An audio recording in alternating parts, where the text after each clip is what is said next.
Glórias a Deus. Quero saudar você mais uma vez com a paz do nosso Senhor Jesus Cristo. Estamos trabalhando. Tira o som ali, Luiz, por favor.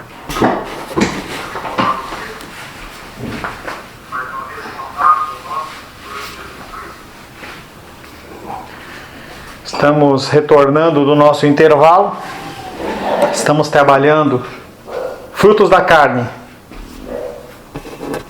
Tema pesado, tema duro, mas um tema que merece a sua atenção.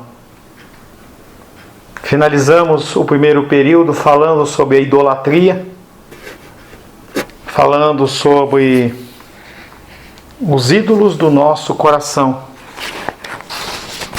A ligação forte que existe entre idolatria e a sexualidade humana, que é colocada como um ídolo. Todos esses elementos do fruto da carne, eles são ligados entre si, porque procedem da carne. Você se satisfaz de uma ou de outra forma, mas o ídolo está aí, está aqui. O fruto da carne que nós vamos trabalhar agora tem como nome em grego pharmakeia, F-A-R-M-A-K-E-I-A, pharmakeia, que tem a ver com formulação. É muito ligado à feitiçaria, à bruxaria, quando a gente pensa em Idade Média, e a gente via em especial aqueles filmes em que as mulheres elas estão nas florestas e elas pegam aquelas raízes e fazem as coisas. Era chamado de bruxaria. A medicina, ela no início, ela teve muita dificuldade com essas coisas.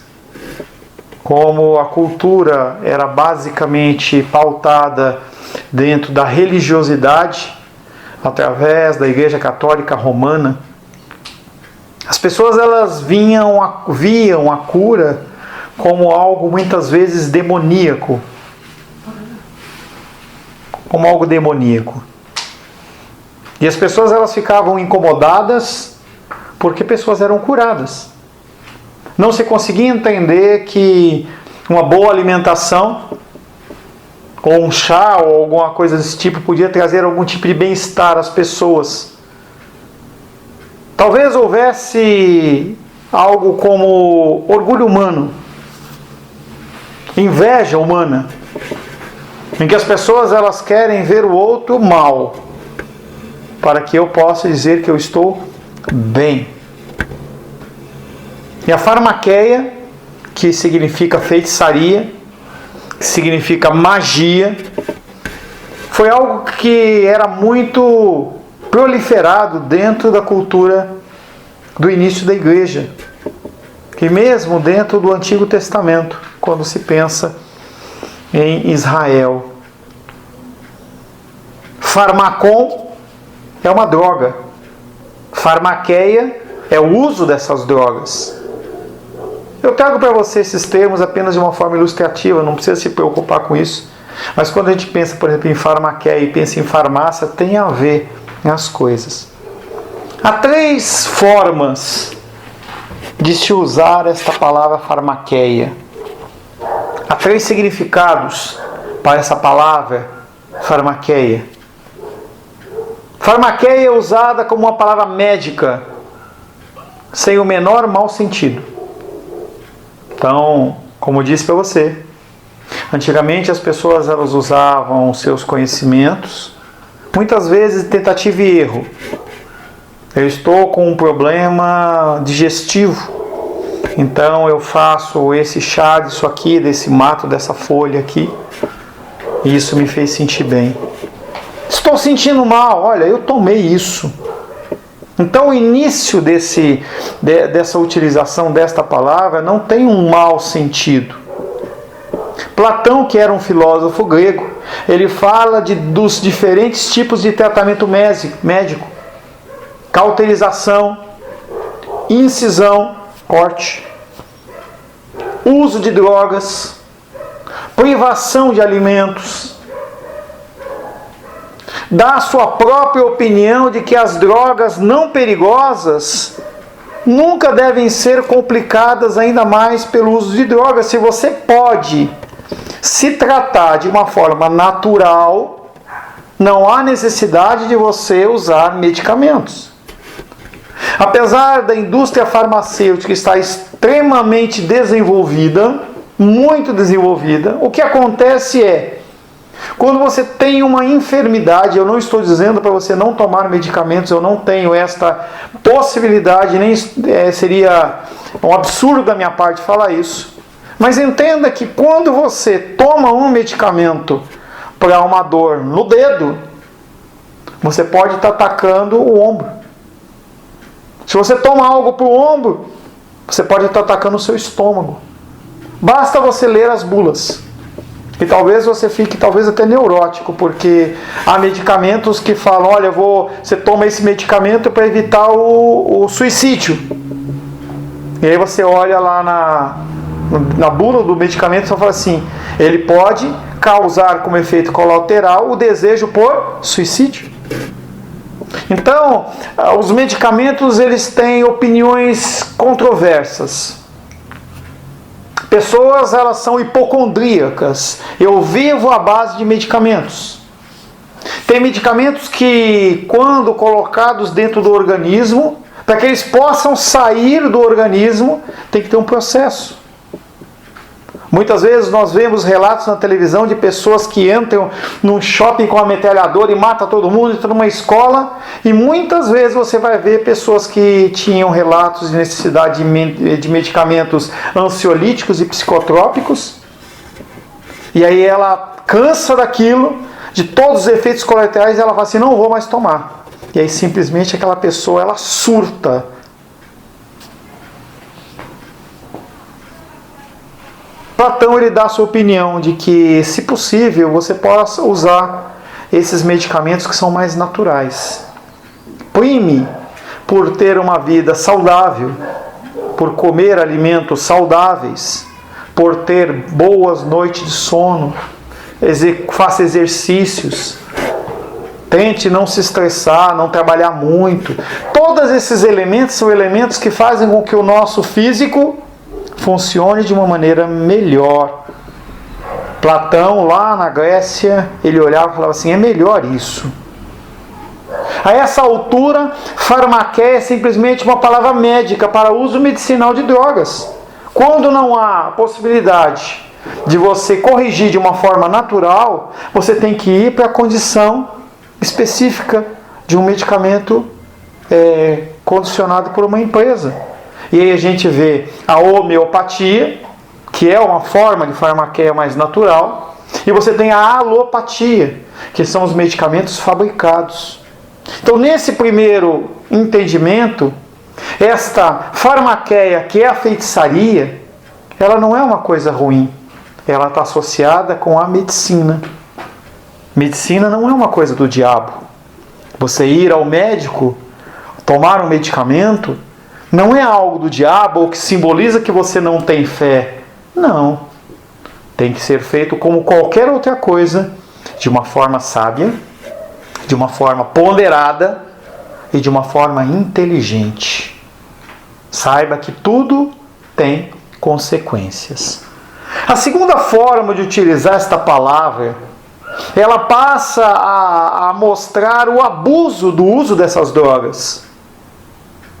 As drogas, elas já não eram mais usadas apenas para curar.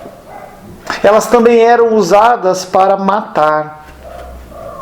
Pessoas encomendavam venenos que eram praticados através da feitiçaria ou da farmaqueia, porque alguém experimentou dentro dessas testes, assim, eu vou tomar um chá disso, tomar daquilo, a pessoa tomava aquilo, fazia mal, ou muitas vezes matava. A medicina, no seu desenvolvimento, ela trabalhou muito dentro desta condição e característica, tentativa e erro. E às vezes o erro gerava a morte. Muitas pessoas morreram para que você pudesse ter acesso a alguns tipos de medicamentos. Nós vivemos hoje um contexto de pandemia em que a luta é por uma vacina. E por que a vacina não está pronta? Porque tem todo um procedimento. Tem que se passar por várias fases, até chegar no teste humano. E pessoas que vão passar pelo teste humano vão morrer. Então tem o grande debate da hidrocloroquina, independente se você é a favor ou contra. Pessoas têm sido curadas e tem pessoas que têm morrido a respeito do uso desse medicamento. Mas esse segundo nome está falando sobre uma condição prevista. Eu sei que aquilo faz mal, aquilo traz desconforto, aquilo mata, e eu vou gerar isso. Então a farmaqueia pode ser uma droga boa, lícita, uma droga que traz cura. No segundo momento nós temos também a droga que tem o objetivo de matar. Pastor Paulo, isso existe? É claro! E aí começou-se a usar esta palavra farmaqueia de uma forma errada. Terceiro, por fim a palavra assume o significado real do que nós entendemos hoje como feitiçaria e bruxaria. É usada, por exemplo, repetidas vezes para os feiticeiros e mágicos egípcios que competiam com Moisés, quando o faraó não queria deixar o seu povo ir. Se você vê lá Êxodo 7:11, você vai ver, não tenho certeza se essa é a relação, mas você vai ver a primeira praga, que é o sangue. Moisés, ele chega e coloca lá o seu cajado, ele fere as águas e as águas, elas viram sangue, peixes morrem.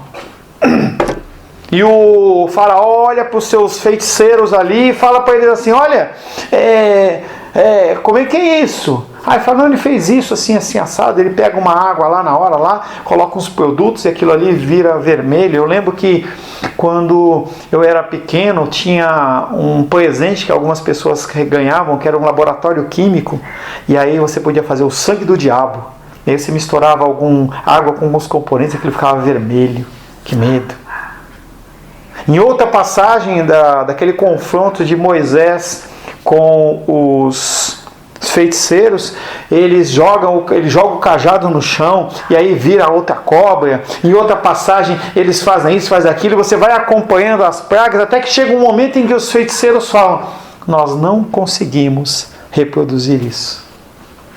Nós conseguimos fazer este efeito da água, do sangue, nós conseguimos atrair rãs, nós conseguimos fazer uma série de coisas, mas isso que está acontecendo é o dedo de Deus. Faraó não queria deixar Israel ir. A magia, bruxaria e feitiçaria são pecados por causa dos quais Isaías prediz a destruição da Babilônia pela ira de Deus. Isaías capítulo 47. Abre aí por gentileza. Sei que você teve dificuldade para achar Oséias, mas Isaías é mais fácil, ele é grandão. Isaías 47.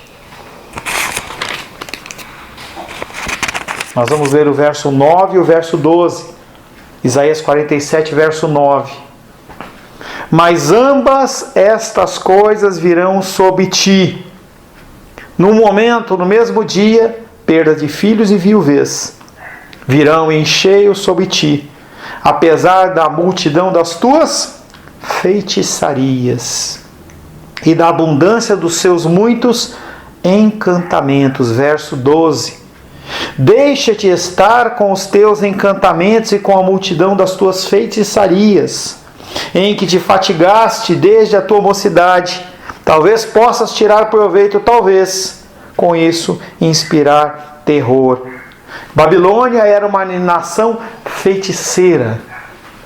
As pessoas elas tinham esta prática dentro do contexto espiritual, em que você dava poder. Feitiçaria basicamente, pecaminoso é você dar poder, nominar poder a algo que é inanimado.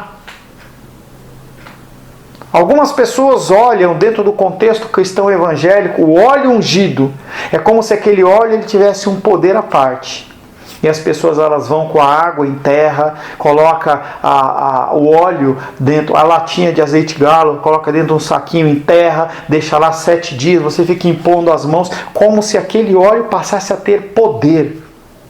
E outros elementos que a gente vê muito dentro desse judaísmo, em que as pessoas elas não conseguem chamar Jesus de Jesus, mas tem que chamar de Yeshua.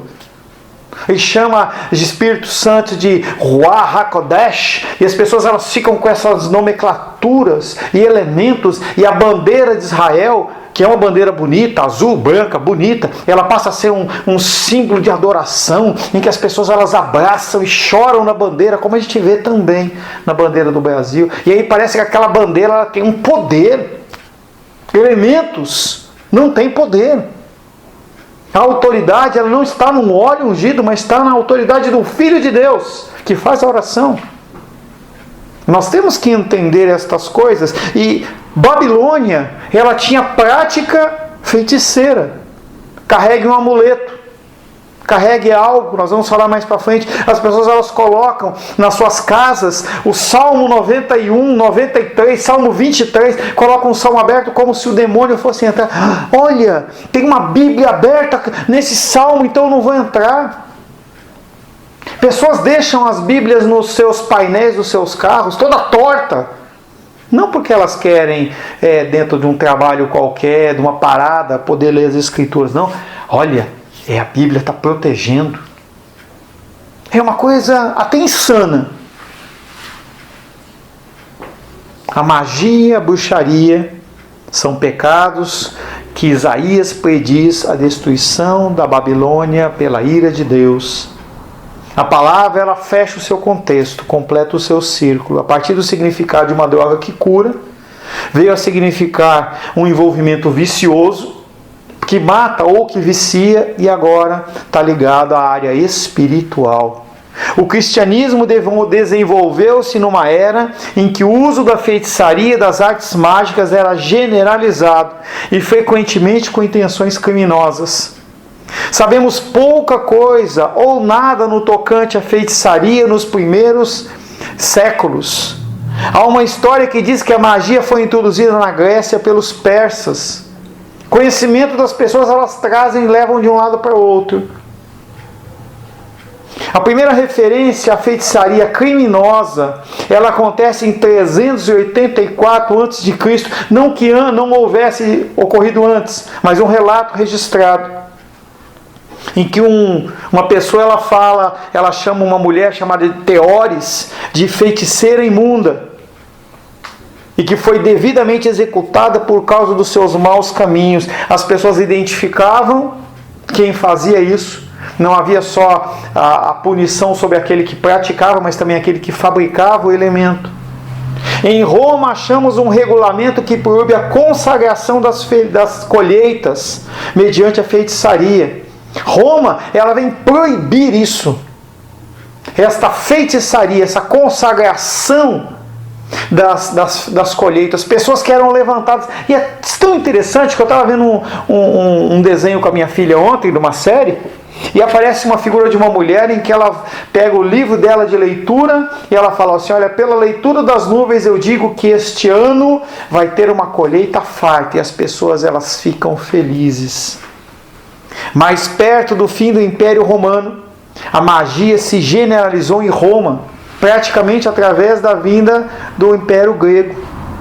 Certo autor diz: é impossível negar que neste período tentativas eram feitas no sentido de lesar inimigos e obter vantagens particulares por meios sobrenaturais, de maneira que a magia era exibida como uma prática realmente maligna. Nós vemos isso hoje. Você vai em alguns lugares e você fala assim: eu quero que a pessoa morra. E a pessoa faz trabalhos, coloca não sei o que na boca do sapo, amarra não sei o que, faz.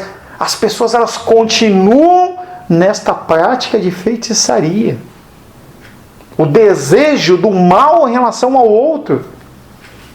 Às vezes tem relatos de você entrar na casa de uma pessoa e você olha para aquela casa com inveja e a planta ela seca. É verdade. Verdade. Não estou falando que é mentira. Verdade. Você vê a área espiritual sendo trabalhada de uma maneira cruel e maligna, muitas vezes associadas com elementos. Não são poucas as inscrições em túmulos para homenagear as pessoas cuja morte, segundo se declarava, tinha sido provocada pela magia. Uma inscrição romana diz: fulana morreu aqui. Morreu de modo imerecido, paralisada por medicamentos. Ficou deitada por longo tempo, de modo que o seu espírito foi torturado violentamente até sair dela. Os fantasmas ou deuses serão os vingadores deste crime. As pessoas, elas intentam o mal, inclusive através de medicamentos, ou através de encantamentos. Essa feitiçaria também tem a ver com palavras declaradas. Podemos dar uma rápida olhada em algumas destas práticas mágicas que de certo constavam entre aquelas que Paulo proibia. O nome da pessoa a ser lesada era escrito numa tábua, com sinais e palavras escritos. Uma imagem de cera da pessoa era feita e depois derretida lentamente. E a gente vê, por exemplo, as pessoas amarrando o nome. A gente vê as pessoas com aqueles bonecos de voodoo, pegam a pessoa com um pedaço de cabelo da pessoa, porque pegou da escova, e tenta trazer a malignidade sobre a vida da pessoa. A astrologia muitas vezes se usou dessa forma também, numa tentativa de ver o futuro. Havia eternas receitas mágicas para fabricar o ouro, na Idade Média em especial. Se falava muito sobre a alquimia. Tinha um nome específico em que a pessoa transformava qualquer objeto em ouro. Galeno, um médico daquela época, condenava a malignidade daqueles que acrescentam, além do medicamento, acrescentam palavras de encantamentos. Não é este o uso da medicina. A medicina não tem a ver com isso, com essa índole maligna de destruir, de matar. O mal-olhado era universalmente temido. Ele era especialmente fatal para as crianças. Era possível guardar-se contra ele cuspindo-se. Era também outra forma de feitiçaria, cuspindo na dobra do casaco. Era possível guardar-se contra ele com o uso de talismãs. Pessoas usam elementos para proteção, para fechar o corpo. Feitiçaria. Colocar a Bíblia no painel do carro é feitiçaria, para proteger o carro. Ungir o carro com óleo para que o demônio se afaste. Isso é feitiçaria. O óleo não tem esse poder. Não é abençoado. Esse estranho, que muitas vezes esse talismã, ele vinha da idolatria. Lembra que eu falei para você que tinha aquele símbolozinho, que é o símbolo do obelisco, que representa o órgão sexual masculino? As pessoas, elas colocam coisas desse tipo no pescoço para proteger. Como se esse Baal, como se esse Deus ainda estivesse ativo e protegendo. A pessoa se protege de toda forma de jeito de se proteger. O mundo antigo estava repleto de práticas mágicas. Em Atos 19, abre aí por gentileza. Atos capítulo 19, verso 19. E o trevo da 4 folhas? Trevo de 4 folhas, pé de coelho, Atos 19. Cristais. A gente vê muito isso aqui em Cristalina, em Brasília. Pessoas que usam cristal de uma forma de proteção. Atos capítulo 19. Apóstolo Paulo intensifica a sua pregação para todos os lados. E as pessoas começam a se converter. Atos 19. Também muitos dos que haviam praticado artes mágicas, farmaqueia, reunindo seus livros, os queimavam diante de todos. Calculados os seus preços, achou-se que montavam a 50.000 denários. Um denário representa o dia de um trabalhador normal. Vamos falar R$100. Multiplica 50.000 vezes 100. É o preço daqueles livros que eram queimados. Livros que tinham décadas, séculos em que as pessoas iam fazendo as suas inscrições. Em Atos 19, lemos a respeito dos peritos nas artes mágicas na cidade de Éfeso, que queimaram seus livros após serem convertidos, se converterem, porque olhavam para aquilo e falavam assim: eu não posso crer em Cristo e aceitar isto. Eu não posso crer em Cristo e dizer que isto é certo, então eu elimino isso da minha vida. Quanto tempo isso durou e quão sério o problema era, até mesmo na igreja cristã, pode ser percebido no século 314, no ano 314 ou 315 depois de Cristo, num concílio, numa reunião de clérigos, de religiosos, para definir algumas coisas, onde foi estipulado que os que praticam a divinação e seguem os costumes pagãos, ou que levam o homem para suas casas para a invenção de feitiçarias ou purificações, a gente vê isso na igreja evangélica. É a rosa, é isso. Em outras culturas é o banho disso, o banho de sal grosso. Esse concílio falou assim que a pessoa ela tinha que ser punida com 5 anos de penitência de acordo com a gravidade da sua ação.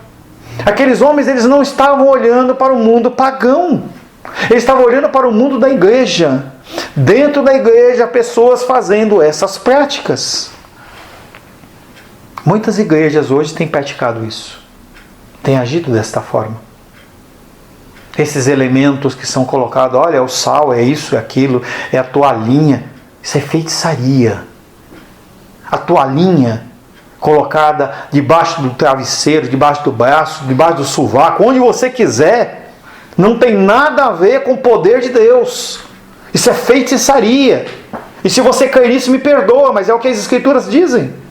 O poder de Deus é que cura. Não são elementos.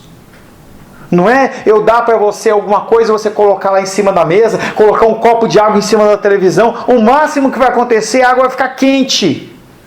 Não tem como passar poder para a água e eu vou tomar água. Gente, isso é feitiçaria. Deve ter sido extraordinariamente difícil desarraigar de um mundo supersticioso as práticas que se tinham tornado parte integrante da vida cotidiana. Lembra quando nós falamos da tríade da sexualidade? Em que o apóstolo Paulo ele tinha que combater isso, porque o culto religioso era ligado com sexualidade. Também era ligado com o quê? Com esta feitiçaria. As pessoas estavam acostumadas. Por isso que a gente tem que ler as Escrituras. Para a gente saber o que pode e o que não pode. O que deve e o que não deve. E eu posso passar aqui horas com você falando, mas não vai ser a mesma coisa do que você estar na sua casa meditando as Escrituras e entendendo que a palavra ela te ensina o que você deve e o que você não deve fazer. Na realidade, algumas práticas não foram eliminadas quando houve o cristianismo, porque achamos cristãos usando pendurados no pescoço, não os amuletos antigos, mas textos cristãos, símbolos, como se fossem... Não há problema você usar uma cruz, mas entenda que isso aqui para mim não é santo, não. É simplesmente um adorno. Simplesmente um adorno. Como eu tenho aliança, que simboliza aqui que eu sou casado com a minha esposa Rosângela. Está dizendo que aqui que eu tenho um Deus chamado Cristo. Só isso. Isso não é um símbolo de que vai me proteger e me curar. O vampiro, se me vê, se existir esse bicho, sei lá, ele não vai... eu não consigo olhar para... Gente, não existe isso. Isso é coisa da imaginação humana. Talvez seja esta a melhor oportunidade para notar um fato sinistro a respeito das obras da carne. Sem exceção, cada uma delas é uma perversão de uma coisa boa em si mesma. O maligno, ele não cria nada. Ele pega as coisas boas e perverte. Ele perverte. Sem exceção. A imoralidade, impureza, libertinagem ou lascívia são perversão do sexo, que Deus criou de uma forma abençoada, que é uma coisa bela. que representa o amor, mas que o homem perverte. A idolatria é uma perversão da adoração. Nós somos criados como seres adoradores. Nós somos criados para isso, adorar. E aí se coloca a figura das imagens, sejam elas físicas, sejam imagens que você cria no seu coração. E aí o que acontece? A pretensa ajuda na sua adoração faz com que ela se perverta. Feitiçaria é uma perversão do uso das drogas terapêuticas na medicina. Elementos que Deus criou. Não é coincidência. Não é coincidência que se você está com o teu estômago com prisão de ventre, se você comer ameixa, comer mamão, o teu estômago ele solta. Se você está com dor de barriga, diarreia, e você elimina esses alimentos, o teu organismo ele melhora. Não é coincidência a necessidade do nosso organismo de você precisar de água. Eu tenho bebido pouca água esses dias, fui tirar sangue lá, e aí não fluía o sangue. E aí deu um problema lá, eu vou ter que refazer o exame, e houve a menina mandou a mensagem, fala pro Paulo, pro seu Paulo beber bastante água para facilitar a fluidez do sangue. Esses elementos foram colocados pelo próprio Deus aqui. E o homem perverte. Pega a folha da maconha, que eu não sou estudioso disso, da cannabis, que deve ter as suas funções terapêuticas, e coloca como alucinógeno. Cocaína, idem. E outros elementos. As invejas, que nós vamos ainda tratar, invejas, ciúmes, contendas, são perversões do desejo de ser bem-sucedido.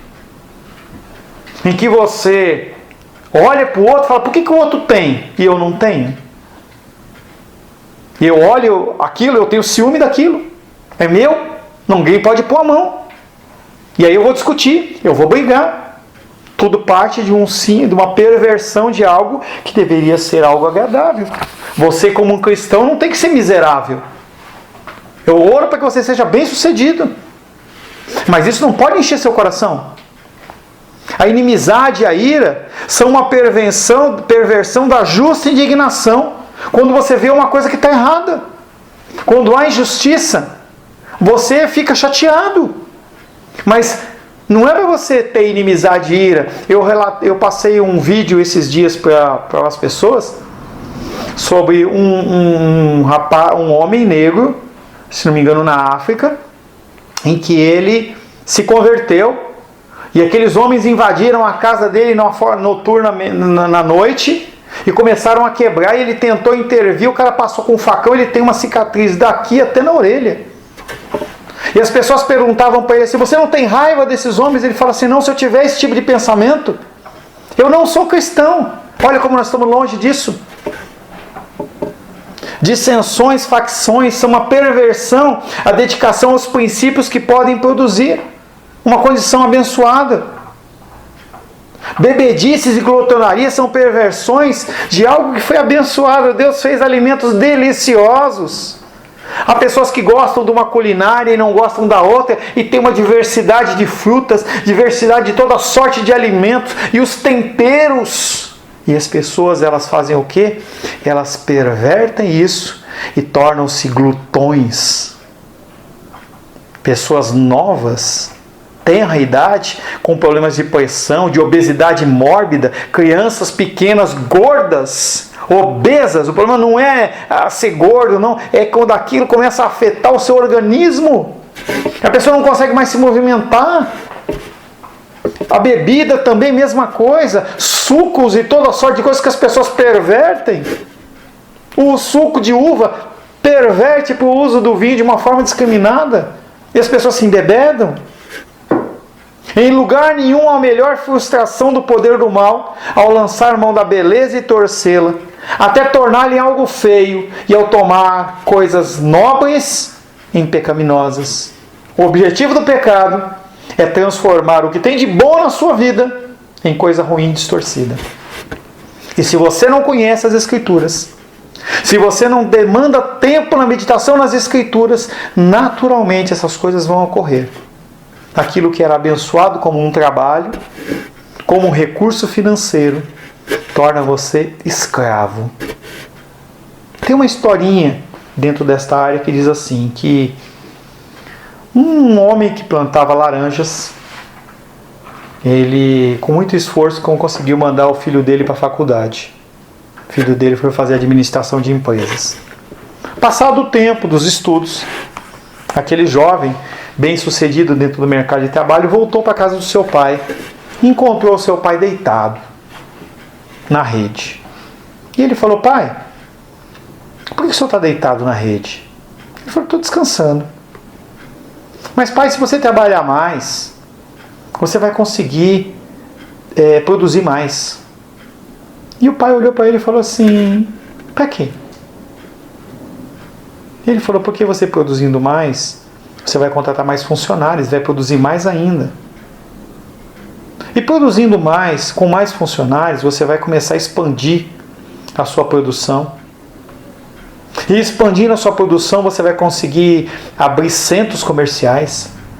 Você vai começar a vender para mercados, depois para hipermercados, redes de supermercados. E depois disso você vai conseguir talvez exportar. E você vai abrir empresas para você vender o seu suco. E o pai, pergunta após pergunta, perguntava: para quê? Para quê? Aí a última pergunta, o filho dele respondeu: para que você possa um dia descansar. E o pai olhou para ele e falou assim: mas não é isso que eu estou fazendo hoje? É uma história que muitas vezes vai de encontro com aquilo que você tem agido, como você tem agido. O trabalho muitas vezes toma o seu tempo com Deus. O relacionamento toma o seu tempo com Deus. E aquilo que poderia ser abençoado, ele se converte em pecado.